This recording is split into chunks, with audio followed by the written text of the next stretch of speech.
प्यारे दर्शकों नमस्कार। तारीख है आज 6 मार्च 2026, दिन शुक्रवार, हिंदी तिथि फाल्गुन माह कृष्ण पक्ष तृतीया। आइए नजर डालते हैं हमारे प्यारे राज्य हिमाचल प्रदेश की तमाम बड़ी खबरों पर। वीडियो शुरू करने से पहले कमेंट बॉक्स में जय हिंद लिखकर हमें सपोर्ट करें।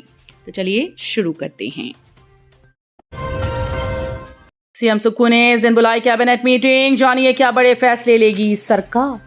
मुख्यमंत्री सुखविंदर सिंह सुक्खू ने 7 मार्च को मंत्रिमंडल की बैठक बुलाई है। बैठक में ब्रेक के बाद 18 मार्च से शुरू होने वाले विधानसभा के बजट सत्र में लाए जाने वाले संशोधनों को मंजूरी दिए जाने की संभावना है। बजट सत्र के दौरान 19 मार्च को वित्तीय वर्ष 2025-26 का अनुपूरक बजट प्रस्तुत करने के बाद इसे पारित किया जाना है, जिसे मंत्रिमंडल से स्वीकृति प्रदान की जाएगी। इस तरह विधानसभा में कई संशोधन विधेयक लाए जाएंगे, जिसे बैठक में मंजूरी प्रदान की जा सकती है। विभिन्न विभागों में खाली पड़े पदों को भरने और सृजित करने को भी मंत्रिमंडल की तरफ से मंजूरी दिए जाने की संभावना है। उल्लेखनीय है कि ब्रेक के बाद शुरू होने वाले हिमाचल प्रदेश विधानसभा बजट सत्र के दौरान मुख्यमंत्री सुखविंदर सिंह सुक्खू 21 मार्च को वित्तीय वर्ष 2026-27 के बजट को प्रस्तुत करेंगे। हिमाचल में कुदरत का ट्रेलर, मार्च में ही जून जैसी तपिश, 8 शहरों में पारे का ट्रिपल जंप। देवभूमि हिमाचल में इस बार कुदरत के मिजाज ने सबको हैरान कर दिया है। अभी कैलेंडर में मार्च का पहला हफ्ता ही बीता, लेकिन पहाड़ों की वादियों में चिलचिलाती धूप ने जून महीने जैसी बेचैनी पैदा कर दी। आलम यह है कि ऊंचाई वाले इलाकों को अगर छोड़ दें तो प्रदेश के मैदानी और मध्यवर्ती जिले अभी से 30 डिग्री सेल्सियस के आंकड़े को पार कर चुके हैं। शीतकाल में बर्फ की सफेद चादर के लिए तरसने वाले हिमाचल में अब हीट वेव की आहट समय से पहले सुनाई देने लगी है। हिमाचल शिक्षा बोर्ड परीक्षा के बाद 48 घंटे में जारी कर देगा एमसीक्यू की आंसर की, प्रैक्टिकल के लिए फिर मिलेगा मौका। हिमाचल प्रदेश स्कूल शिक्षा बोर्ड ने वार्षिक परीक्षाओं की पारदर्शिता सुनिश्चित करने और छात्रों की सुविधा के लिए कई महत्वपूर्ण बदलाव किए। बोर्ड अध्यक्ष डॉक्टर राजेश शर्मा ने घोषणा की है कि मार्च 2026 में आयोजित की जा रही मैट्रिक 10वीं और जमा 2 12वीं की परीक्षाओं में पूछे गए बहुविकल्पीय प्रश्नों की उत्तर कुंजी परीक्षा संपन्न होने के मात्र 48 घंटे के भीतर बोर्ड की आधिकारिक वेबसाइट पर उपलब्ध करवा दी जाएगी। इस नई व्यवस्था का उद्देश्य विद्यार्थियों और शिक्षकों को उत्तरों की शुद्धता जांचने का तत्काल अवसर प्रदान करना है। शिमला नगर निगम मेयर का कार्यकाल बढ़ाने को राज्यपाल की मंजूरी, विपक्ष से छिना मुद्दा, अब क्या होगी विपक्ष की रणनीति। राजधानी शिमला के नगर निगम राजनीति में मेयर सुरेंद्र चौहान को लेकर भाजपा और कांग्रेस के बीच सियासी टकराव अब खत्म होगा। राज्य सरकार की ओर से उनके कार्यकाल को लेकर स्थिति साफ होने के बाद अब भाजपा को उनके खिलाफ नया राजनीतिक मोर्चा तैयार करना होगा। राज्यपाल की मंजूरी मिलने के बाद सरकार ने मेयर के कार्यकाल को 5 साल तक जारी रखने का फैसला कर लिया है। सरकार के इस फैसले के बाद मेयर के पद को लेकर चला विवाद अब खुद ही खत्म होगा। हालांकि भाजपा के हाथ में महिला के हक छीनने का मुद्दा फिर भी जीवंत रहेगा। बोर्ड के कर्मचारी पेंशनर ही स्मार्ट बिजली मीटर्स को बदलने के विरोध में उतरे, पूरा मामला जाने। हिमाचल प्रदेश में लगाए जा रहे स्मार्ट बिजली मीटर्स के खिलाफ विरोध तेज होता जा रहा है। आम उपभोक्ताओं के बाद अब बिजली बोर्ड के पेंशनर और कर्मचारी भी इस विरोध में उतर आए हैं। मुख्य अभियंता कार्यालय मट्टन सिद्ध के बाहर वीरवार को कर्मचारी और पेंशनर्स ने धरना प्रदर्शन किया। बिजली बोर्ड हमीरपुर जोन के मुख्य अभियंता के जारी पत्र में बोर्ड के कर्मचारियों और पेंशन भोगियों के पुराने बिजली मीटर्स को प्राथमिकता के आधार पर बदलने के निर्देश दिए गए। हिमाचल प्रदेश राज्य बिजली बोर्ड कर्मचारी यूनियन के प्रदेशाध्यक्ष नीतीश भारद्वाज, पूर्व प्रधान कामेश्वर दत्त शर्मा, हीरालाल वर्मा, बिजली पेंशनर्स फोरम के वरिष्ठ उपाध्यक्ष कुलदीप खरवाड़ा ने कर्मचारियों को संबोधित करते हुए स्मार्ट बिजली मीटर का विरोध किया। आपदा मुक्त घोषित हुआ हिमाचल, सरकार ने हटाया डिजास्टर एक्ट, अधिसूचना जारी। हिमाचल प्रदेश सरकार ने आपदा प्रबंधन अधिनियम के तहत जारी उस आदेश को वापस ले लिया जिसके कारण राज्य में पंचायत और शहरी निकाय चुनाव स्थगित कर दिए गए थे। अब इस फैसले के साथ ही लंबे समय से लंबित पंचायती राज संस्थाओं और नगर निकायों के चुनाव का रास्ता साफ हो गया है। यह आदेश 8 अक्टूबर 2025 को जारी किया गया था, जिसमें प्राकृतिक आपदाओं के कारण राज्य के कई हिस्सों में संपर्क व्यवस्था बाधित होने का हवाला देते हुए चुनाव टाल दिए गए थे। राजस्व विभाग के आपदा प्रबंधन प्रकोष्ठ के अनुसार अब राज्य में हालात काफी हद तक सामान्य हो चुके हैं, इसलिए लगभग 6 महीने बाद सरकार ने यह आदेश वापस लेने का निर्णय लिया है। जयराम ठाकुर बोले, आपदा में जश्न मनाना ही रही राज्य सरकार की उपलब्धि।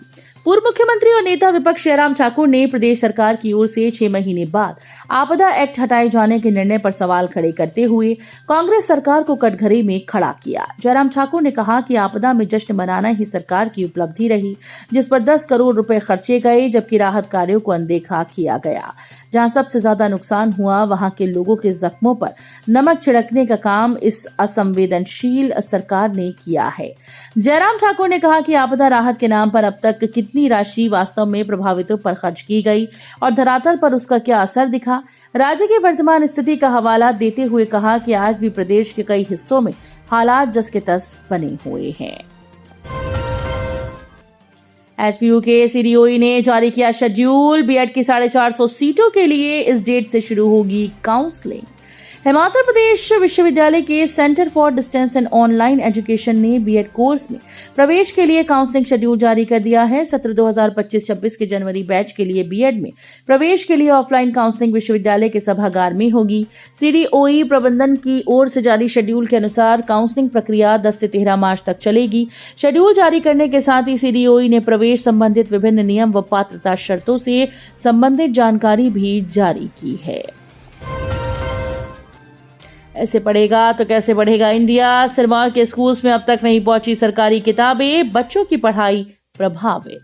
हिमाचल प्रदेश सरकार और शिक्षा विभाग एक ओर जहां बेहतर एजुकेशन देने के दावे करती है, वहीं जिला सिरमौर के शीतकालीन अवकाश वाले स्कूल्स में स्कूल खुलने के 22 दिन बाद भी 6ठी से 8वीं तक के छात्रों को निःशुल्क मिलने वाली किताबें अभी तक नहीं पहुंची।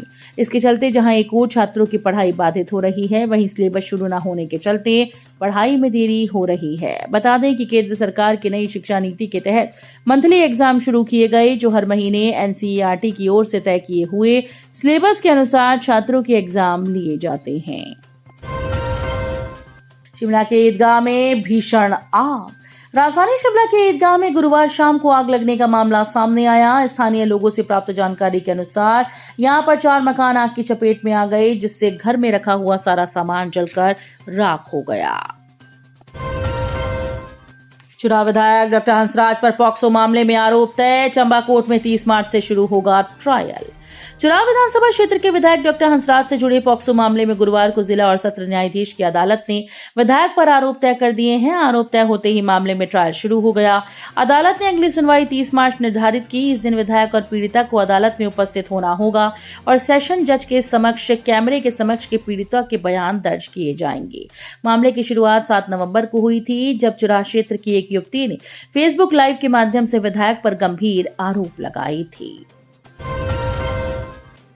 युवाओं के लिए सुनहरा मौका, भरे जाएंगे मार्केटिंग एजेंट के 30 पद। इस दिन होगा इंटरव्यू। वर्मा ज्वेलर्स सोलन में मार्केटिंग फील्ड एजेंट के 30 पद भरे जाएंगे। इन पदों को भरने के लिए 6 मार्च को जिला रोजगार कार्यालय हमीरपुर में साक्षात्कार लिए जाएंगे। जिला रोजगार अधिकारी सुरेंद्र शर्मा ने बताया कि इन पदों के लिए कंप्यूटर का ज्ञान रखने वाले 12वीं पास, स्नातक और स्नातकोत्तर पुरुष उम्मीदवार होंगे। आवेदक की आयु 25 से 35 वर्ष के बीच होनी चाहिए। अनियंत्रित होकर खाई में गिरी कार, उड़े पर खच्चे, बैंक कर्मचारी की मौत, 2 गंभीर घायल, टांडा रेफर। चंबा जिले के भटियात विधानसभा क्षेत्र में एक भयानक सड़क हादसा पेश आया। यहां कुंजर महादेव मंदिर के समीप हाथीधार मार्ग पर मडगांव के पास एक कार अनियंत्रित होकर गहरी खाई में जा गिरी। इस हादसे में एक युवक की मौके पर मौत हुई, जबकि 2 गंभीर रूप से घायल हो गए हैं। घायलों की नाजुक हालत को देखते हुए उन्हें टाडा मेडिकल कॉलेज रेफर कर दिया गया। हादसे में जान गंवाने वाले युवक की पहचान अक्षय कुमार 32 वर्ष पुत्र केहर सिंह निवासी गांव व डाकघर साहला तहसील भटियात के रूप में हुई। तो ये थी आज की फटाफट खबरें। हम मिलेंगे अगले बुलेटिन में, तब तक के लिए धन्यवाद। जय हिंद।